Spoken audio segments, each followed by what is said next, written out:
Hey everybody, thank you so much for joining us. If this is your first time, we certainly hope it's not your last time. And this is a great time to join us because we are at the front end of a brand new series. For the next several weeks, I want to talk to parents, grandparents, future parents, aunts, uncles, anybody who feels the weight and the responsibility of equipping an infant, a child, a teenager, a middle schooler, or a high schooler for life. Today and for the next few weeks, I want to talk about parenting. Now, when Sandra and I talk to parents about parenting, she always says something that gets everybody's attention. And for those of you who are in the season where you're raising middle school or high school students, you totally get this. Here's what she always says. She says, the days are long, but the years are short. And this is oh so true. I mean, on the front end, you feel like you have plenty of time, and then you blink and they're 10, and then they're graduating from middle school, and then they're gone. And you think, oh no, or you will think, oh no, are they really ready? Did I tell them everything they needed to know? Did I prepare them for life? And the answer to that question is always no, you didn't. You probably forgot a few essentials, some really important things, which is understandable because you were busy.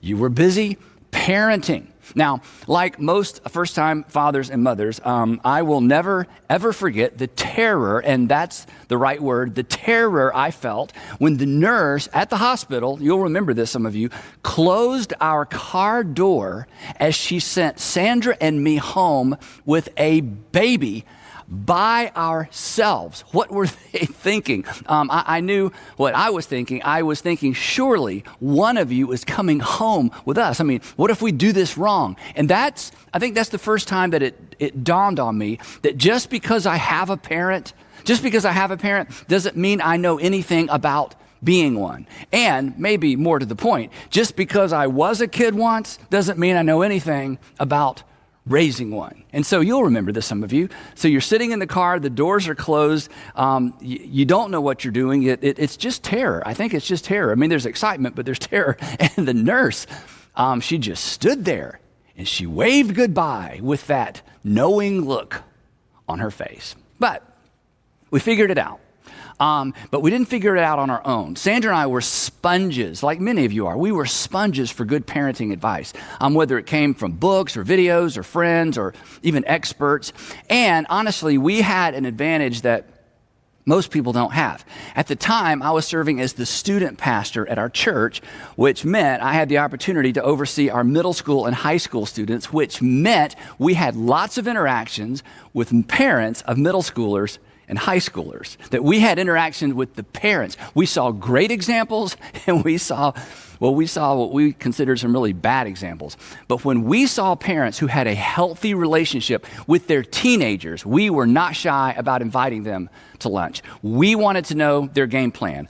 We would say, we want your map. We want to know how you did it. How did you get them from the car seat to the driver's seat with the relationship intact? And the relationship was so important to us because, again, we'd seen so many parents undermine their relationship with their kids. And nobody does that on purpose. Nobody has a plan to undermine their relationship with their teenage or their adult kids, but we saw it over and over and over.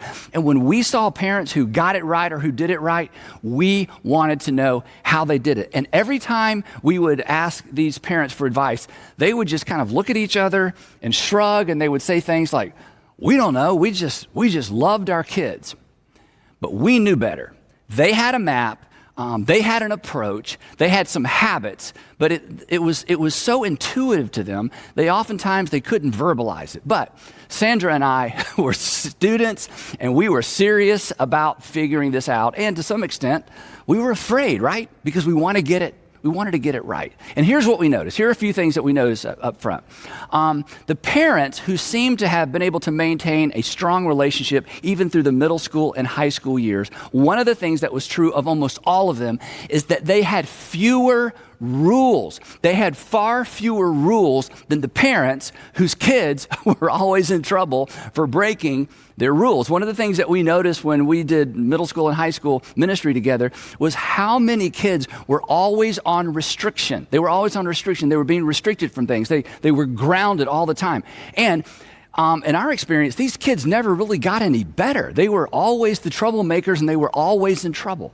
But when we talked to parents who had been able to maintain strong relationships with their kids, even through the middle school and high school years, we discovered that virtually none of them ever even used restriction or grounding as a tool to discipline their kids. We will come back to that later. The other thing that we noticed about these extraordinary parents who seem to have gotten it right is, and this may sound strange, they were not afraid of their children. They were not afraid of their children. Now, if you don't have children, this may seem strange to you, but I'm telling you, it is easy for parents to become afraid of their children. And when you fear your children are, just by nature of the fact that you're afraid of them, or you fear their response to you, they are in charge of the relationship. They're in charge, in some cases, of the marriage. But these unique parents, they did not fear the rejection of their children, and that's oftentimes what parents fear. They fear the rejection of their kids. They weren't afraid to discipline their children. But, again, they didn't discipline their children in the traditional ways that parents often discipline their children. Again, we'll come back to that later. Here's the other thing. Then I don't know exactly how to say this, so give me a minute. These extraordinary parents discovered, I think is the best word, they actually spent time discovering, or they discovered, and then they facilitated their kids' interest, their kids' strengths and their kids' talents, rather than, and this is key, rather than forcing or insisting that their children embrace what was most interesting to, or what came naturally to the parents. In other words, instead of the athletic dad, insisting that his son be an athlete or his daughter be an athlete, instead they stood back and they were students of their kids, and they figured out the directions, the natural flow of their children, and then they invested in the natural flow rather than trying to force them into something. And again, we've all seen parents do the opposite of that. And again, we've all seen where that leads. In fact, maybe that's your story growing up. Your mom had a special interest, and she wanted you as her daughter to embrace what was interesting to her, but you weren't interested in it. And again, what happened, there was a relational friction. Somehow, these wise parents, they avoided all of that. Another thing that we noticed about these parents is that they resisted the temptation to involve their kids in everything. Not only were they not afraid of their children, they didn't fear their children missing out. In other words, here's how I say this. They prioritized relationship over experience. They prioritize their relationship with their kids and their kids' relationships with each other over experience. They prioritize the experiences that they could experience together over the experiences that sent everybody in 100 different directions. And then there was one other thing, and it's what I want us to spend the rest of our time discussing today. As we got to know these families through the years, through multiple years, we noticed that all of them had what we would consider healthy marriages. Not perfect, because there is no perfect marriage, but healthy. In fact, we walked away from those multiple conversations convinced that perhaps the best parenting tool of all, perhaps the best gift we could give our children, was a healthy marriage. And for some of you, that's when you put down your pen and that's when you stop taking notes. I understand that, because if a healthy marriage is part of the parenting equation, if it's an important part of the parenting equation, that's bad news for you, discouraging news for you, because it's out of reach for you. In fact, it's so discouraging, and I've been doing this for so long, it's so discouraging that honestly, I was tempted to skip this part of the series. As you can imagine, it would be easier to just leave marriage out of a conversation about parenting. And you know this, for years, there's been a push to do just that, to divorce parenting from marriage. And honestly, the parenting conversation is certainly easier, it's more comfortable, it's more politically correct if we just set aside the notion of the nuclear family, a phrase that we don't use that much anymore. The nuclear family is simply a father and a mother and children all living together under one roof. It's easier to isolate parenting to a standalone topic. But to do that, and here's what we're going to talk about for the next few minutes, to isolate parenting from marriage is actually to steal something valuable from the current and the next generation. To isolate parenting from marriage is to steal something valuable from your children and your grandchildren. To do so is to remove, well, it's not only to remove the bullseye, it's like removing the entire target. And hopefully that will become clear in the next few minutes. Now, that brings us to this uncomfortable tension that you're already beginning to feel, this uncomfortable tension between what's real and what's ideal. What's real and what's ideal. It's an uncomfortable tension because for many of us, ideal, when we talk about family and marriage, ideal is seemingly out of reach. And it would be more comfortable, again, to just put it out of sight. But part of my responsibility from time to time is to step into the emotional, uncomfortable, perhaps dangerous role of a prophet. To plant my feet and my heart and honestly my compassion in the middle of what's real while pointing to an ideal. And to ignore reality, and again, it's easy to do this when we talk about something like marriage, but to ignore reality leaves me speaking or teaching in such a way that doesn't take into consideration the families and the family dynamics that actual people are actually navigating. It leaves the impression, if we don't deal with what's real, it leaves the impression that the message of Jesus, and this is so important, to not delve into what's real, what's actual, is to leave the impression that the message of Jesus has no real bearing on real life. To ignore current reality, your current reality, leaves us with a static, kind of stained glass religion, removed from reality. Church and sermons become nothing more than reminders of somebody else's reality, standards that we will never attain to, a world that no longer exists if it ever existed in the first place. So, for a discussion on parenting to be relevant, we have to take into account what's real, which, again, should be really easy for Christians. And this may come as a shock. In fact, this may be offensive. But of all the people in the world, when it comes to embracing what's really going on with families and marriages, this should be second nature to us as Christians, because there are virtually no, as in none, there are virtually no good examples of family in the entire Bible. When it comes to illustrations of real-world family dysfunction, the Bible is actually your go-to source. I mean, just think about it. Think about the first family. You remember them? They were pretty much a disaster. Think about it. Sin entered the world. If you're a Christian, this is what we believe. That all sin entered the world through the first married couple before they even had kids. And then they immediately started blaming each other. And their kids, well, we don't know much about their kids, but what we do know is this, that one of their sons murdered his brother. And we're off to the races, the human races.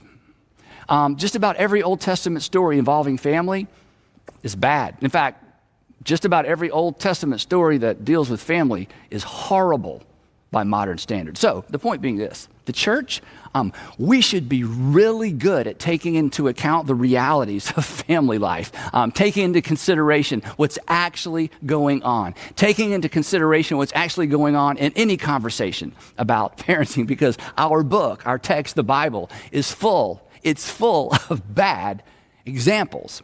But at the same time, and this is what makes this conversation so fascinating and actually so helpful, at the same time, the authors of the New Testament paint a picture of what could be and what should be and should be as it relates to family. They actually point us toward the ideal. While they clearly embrace reality, they also point us to this ideal. And we shouldn't be surprised, because they knew, and God knew, what we intuitively know. And that's simply this, that if we remove ideal from the equation, if we remove ideal from the family equation simply because it's out of reach for some of us in this generation, that simply ensures that it will remain out of reach for many in the next generation. Part of our responsibility as parents and grandparents, is to give our kids and our grandkids something to aim for, something to live for. Most importantly, something to decide towards. Now, when it came to living and teaching in the messy middle between what's real and what's ideal, Jesus was the master. He navigated during his entire ministry this tension between real and ideal, and he clung to this tension. He didn't abandon it, but then of course he did, because the gospel doesn't begin with once upon a time in a perfectly ordered world where everyone always did the right thing. The gospel, Christianity, begins like this: that Christ died for our sins according to the Scripture. The gospel assumes sin. The gospel assumes that we're going to get it wrong. The gospel assumes real while it points the ideal, that Christ showed up in a perfectly disordered world where ideal seemed out of reach, honestly, for everyone. The gospel begins with this: for God so loved the world. But which world? Not the Garden of Eden world.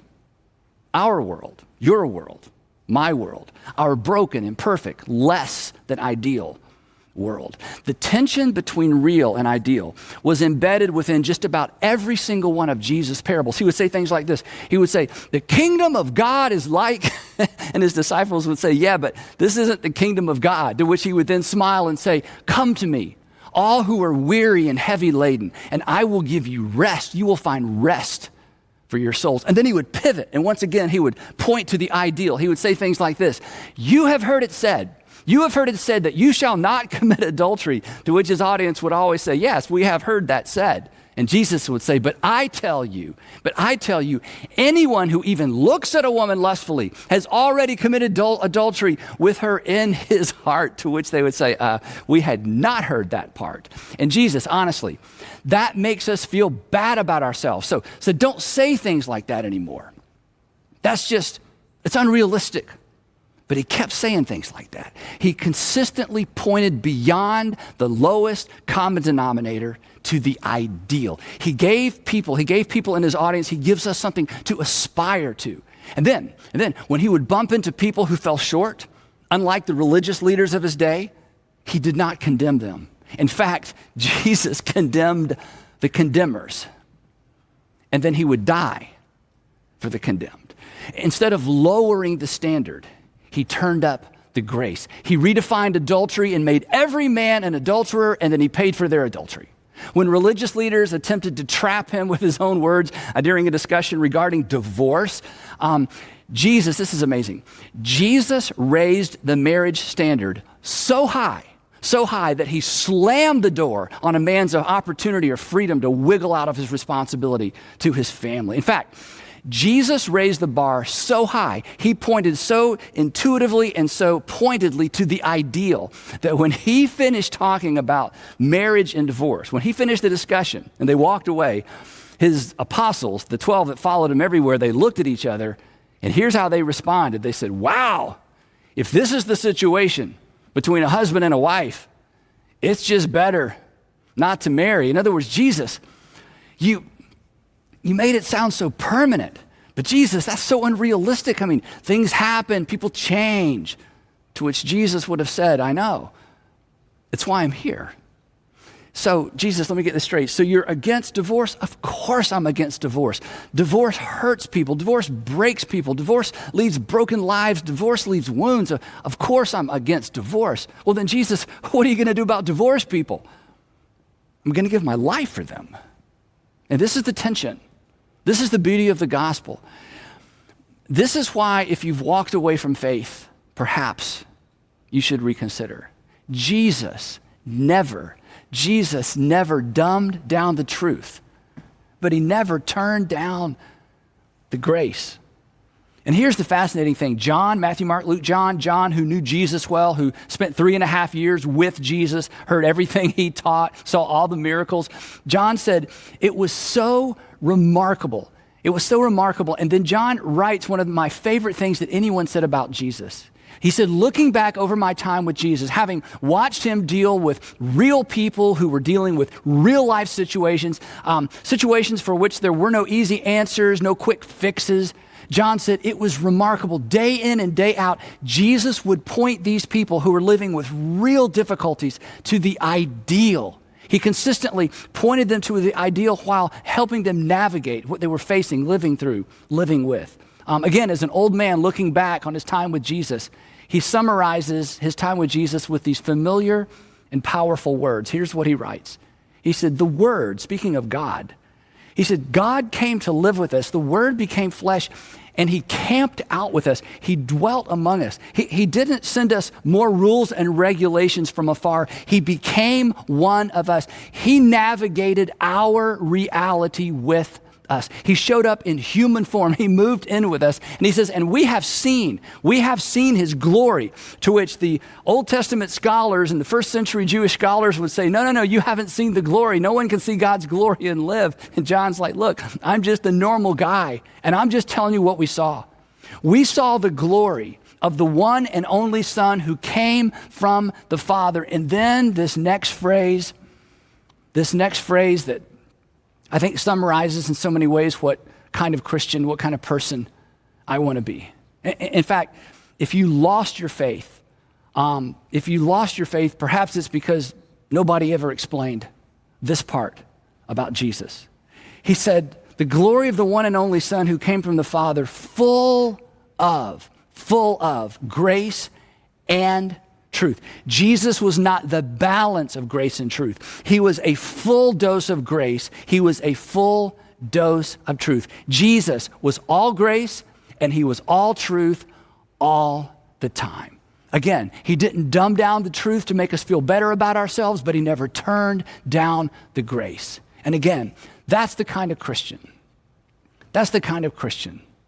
That's the kind of person that I want to be. And maybe part of that is because I grew up on the truth version. Grace, not so much. But here's the problem. Truth without grace, and I know from personal experience that truth without grace creates pretenders and hypocrites. But grace without truth creates kind of a permissive version of faith that ultimately hurts everybody in the end. But grace and truth as personified and illustrated by Jesus, it's powerful. John wraps up the passage with this. Again, so much that could be unpacked here. He says this, for the law, talking about the Jewish law, for the law was given through Moses.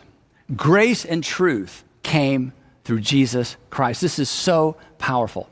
It was Jesus who first introduced this tension between grace and truth and then lived in it rather than leaning one way or the other. And here's the thing, as dynamic as this is and as inviting as this is a difficult thing to live out. And yet, it's what we have been called to live out as Christians, and it's what we've been called to model corporately. I mean, come on, the church is the body of Christ. And as his body, this is our responsibility. This is our role in culture. This is how we serve as conscience and comfort in our communities and in our nation. I mean, you know what the conscience does. A conscience from time to time makes us feel bad about ourselves. But a properly informed conscience is also what keeps us from losing our way, keeps us from losing our bearings. Our conscience tells us when we veered into dangerous territory. It reminds us that we're about to undermine our own future and the future of those who depend on us. So, back to parenting and marriage. Let's get maybe uncomfortably specific. Here's the ideal. Ideal is parents raising children together under one roof. Communities don't raise children. Parents raise children. Communities are simply the context for raising children. And in communities, whether they're rural, urban, or suburban, communities where the nuclear family is the exception rather than the rule, you know what happens. The government is forced to step in and help raise children. Local schools are forced to feed children. Agencies are created to protect children. We all know that. And we all want better than that. We want better than that for each other, and we want better than that for the next generation. Communities don't raise kids, but they certainly set expectations for kids, for good or for bad. It's why some of you have gone to great lengths and honestly great expense to ensure that your children are being raised in a community that affirms your values, and this is so important. And you are to be celebrated for this. You've gone to great lengths to make sure that your kids are being raised in communities that affirm your values, even when your particular situation falls short of what you value. And you are to be so commended for that. In fact, we have designed our churches to partner with you in that process. We want better for your kids because you want better for your kids. You don't want to be told that everything is fine so that you'll feel better about yourself because you're smart and you love your kids and you know better. So, every once in a while, we all need to be reminded of what should be and what could be. Maybe not what can be for us, but what could and should be for our children. That's good parenting. Every once in a while, we all need to be coaxed back into the tension between what's real and what's ideal. So, when it comes to parenting, marriage matters. And any attempt to downplay the importance of marriage, to downplay its role, is just misguided. Not because of the dynamic it creates within a particular family, but because it robs children of an opportunity to aspire for and to decide toward the ideal. Now, I think, again, one of the reasons that I have so much energy around this is something that happened to me about 10 years ago. 10 years ago, I had a conversation that brought this entire dynamic into very, very sharp focus, this dynamic between real and ideal and marriage and parenting. Sandra and I met a gentleman named Rick. Actually, I met him first. Rick is about my age. His family situation growing up was extremely unhealthy, chaotic, and at times, he would say, dangerous. By the age of 13, Rick had had enough, and he was planning to run away from home. He told his uncle, who was disabled, he told his uncle what he was planning to do, and his uncle urged him, said, wait, let's talk about this. And his uncle explained to him that the state of Georgia, would help him, provide him with a place to live, predictable meals, a consistent roof over his head. So his uncle, he said, cashed his welfare check to pay for a cab, and he and Rick, who was 13 years old, taxied over to the DFAC's office. His uncle dropped him off. Rick did not wait to be taken out of his home. He opted out himself, and he was placed in a temporary foster home. Later, he moved to a children's home. And he was eventually placed with a family in Gwinnett County, which is a county just north of the city of Atlanta, where he says his life was changed forever. Now, Rick and I had a long lunch, and he told me his entire story in detail. But toward the end of the story, he said something that honestly, it altered the trajectory of our family's life. He said this, he said, Andy, until I went to live with the Price family, the family in Gwinnett County. He said, until I went to live with that family, I had never seen a family sit around a table for dinner without arguing and screaming. He said, I'd never seen a man come home from work with a paycheck. He said, I'd never seen a father provide for his family. And he said, just seeing that was life-changing for me. And then he said this, and I wrote it down because it had such an impact on me. And I quote, he said this. He said, I just needed to see it to aim for it. I just needed to see it to aim for it. Once I saw it and experienced it, I knew what I wanted at 13 years old. I knew what I wanted. Until then, I didn't even know such a thing even existed. When I called Rick to get permission to share this part of his story, he got emotional all over again, just working through some of these details, explaining some of these details. And he said this, he said, Andy, he said, the thing is this, once you see it, you can't unsee it. Once you see it, you can't forget it. So after that initial lunch 10 years ago, I went home and I told Sandra Rick's entire story. And we agreed, we could do that.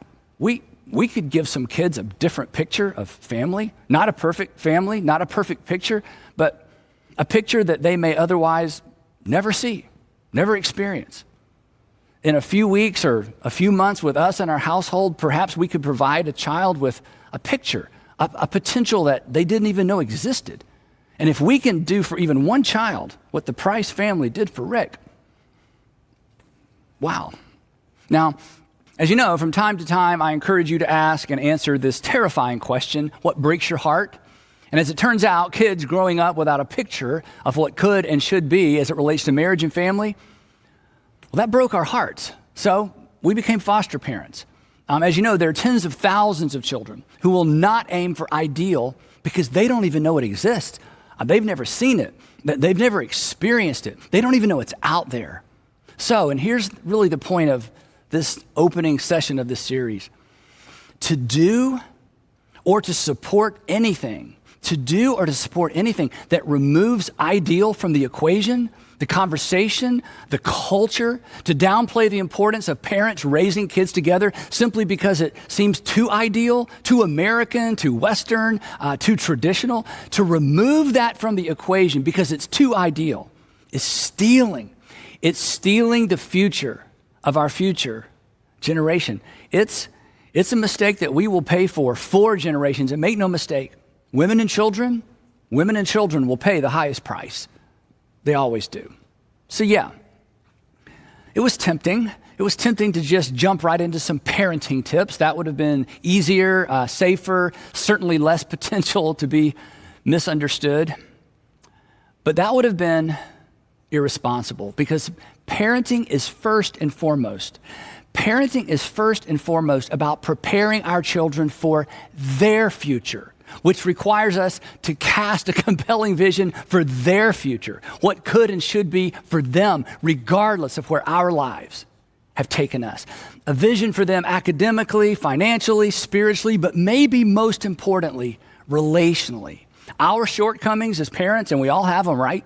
Our shortcomings, if we leverage them wisely, can serve as a catalyst for our children to climb to heights that perhaps are out of reach for us. And if they do, that's a win. It's a win for them, and it's a win for us.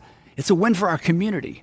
So, while we navigate what's real, let's not give up on ideal. And let's instill a dream in the hearts and minds of this next generation that positions them to live better lives and perhaps make the world a better place. And let's resist.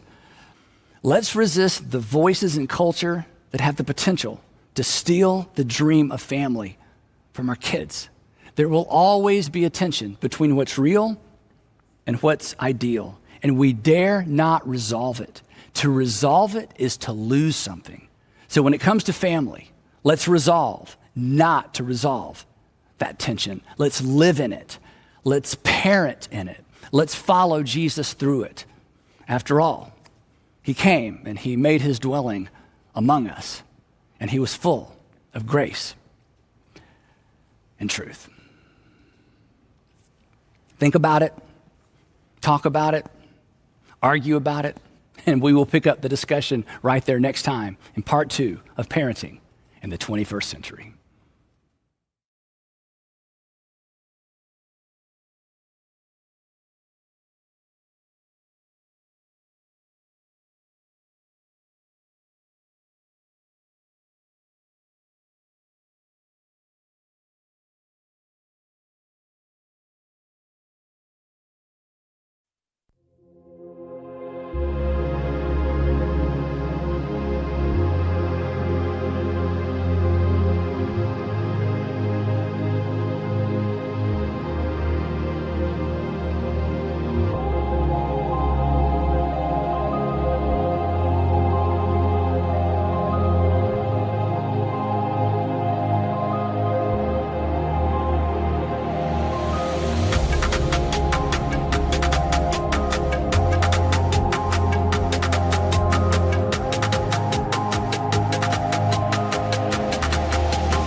Chẳng được quên khi cơn mưa đêm lại về. Em nơi quên lời thề và ta như đông chìm sâu. Không gần mới em anh nhận màu. Em chỉ cần mơ đâu em bay. Chỉ còn là những cơn mưa vô giá. Cho bên mơ em không mơ anh.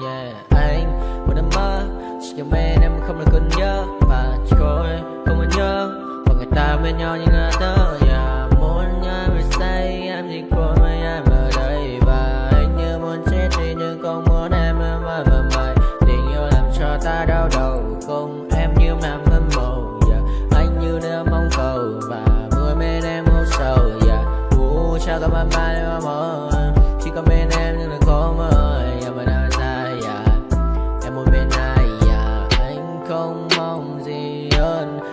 mong em sẽ ở đây ôm anh thật gần. Anh chỉ mong đôi ta được có nhau, mà đừng em đâu anh có em, một đêm bên anh có em. Ta sẽ trao nhau môi hôn thật sâu, ôm anh.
got nightmares in my head, I fear that the thoughts build up until I can't hear, that my mind fills up into a creature, and it haunts me somewhere much deeper.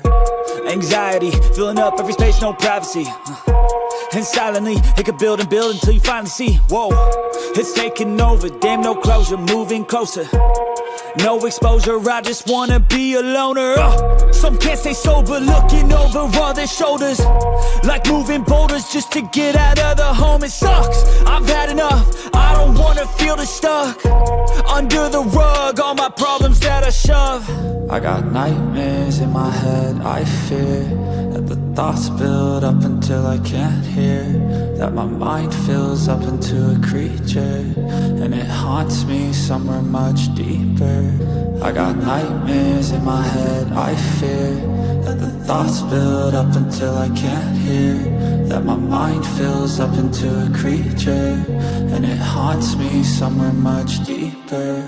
I've been feeling weird, I can't seem to focus good enough, nothing's really clear, sometimes it could be a little tough. I just need to feel like the end's in sight for me, but let's be really real, anxiety can foggy all this stuff. I've been feeling weird, I can't seem to focus good enough, nothing's really clear, sometimes it could be a little tough. I just need to feel like the end's in sight for me, but let's be really real, anxiety can foggy all this stuff. It sucks when you finally feel like giving up. Oh God, no luck, everything feels like you're sticky stuck. I'm lost, handcuffed to the bed where I sleep, don't give a fuck, can't stop, unplug, feeling over